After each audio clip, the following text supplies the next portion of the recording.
আমার ওয়াইফের সান রড দিয়ে ফিরি এগুলো করে দিয়েছে। নোয়াখালীর বেগমগঞ্জে প্রতিবন্ধীর বাড়িতে হামলা, স্ত্রীসহ আহত ৩। নোয়াখালী থেকে আবু তাহের খোকনের তথ্যে থাকছে বিস্তারিত। পবিত্র ঈদুল আজহার আগের দিন মানুষ যখন কুরবানির পশু বেচাকেনায় ব্যস্ত, ঠিক তখনই বেগমগঞ্জের ১৩ নং রসুলপুরের ৬ নং ওয়ার্ডের রফিকপুরের বিদেশ ফেরত প্রতিবন্ধী সৈয়দ এনামুদ্দিনের বাড়িতে হামলা করে একই গ্রামের আহমদুল্লাহ ওরফে আমির। সৈয়দ এনামুদ্দিন ২০১৩ সালে প্রবাসে গিয়ে নিজ কর্মস্থলে দুর্ঘটনায় মারাত্মকভাবে আহত হয়। পরে পঙ্গু হয়ে নিজ মাতৃভূমিতে ফিরে আসে। বর্তমানে তিনি প্রবাসী কল্যাণ মন্ত্রণালয়ের ভাতাপ্রাপ্ত একজন সদস্য।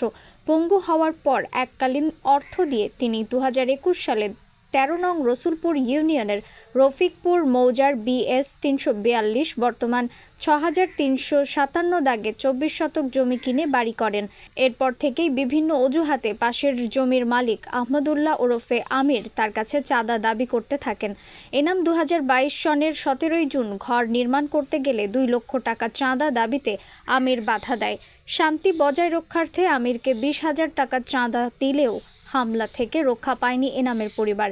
রবিবার দুপুরে এনামের বাড়ির সীমানা ওয়াল করার সময় আমির একদল সন্ত্রাসী নিয়ে ওয়াল ভেঙে দিয়ে বাড়িঘরে হামলা চালায়, লুট করে নিয়ে যায় ঘরের আসবাবপত্র। হামলার ভিডিও করতে গেলে হামলাকারীরা এনামের স্ত্রীর হাতে রড দিয়ে আঘাত করলে হাত ভেঙে দেয়। এ সময় তাদের চিৎকারে এলাকার লোকজন এগিয়ে আসলে সন্ত্রাসীরা দৌড়ে পালিয়ে যায়। এই ঘটনায় বেগমগঞ্জ থানায় মামলা করতে গেলে পুলিশ মামলা নেয়নি বলে তারা অভিযোগ করেন।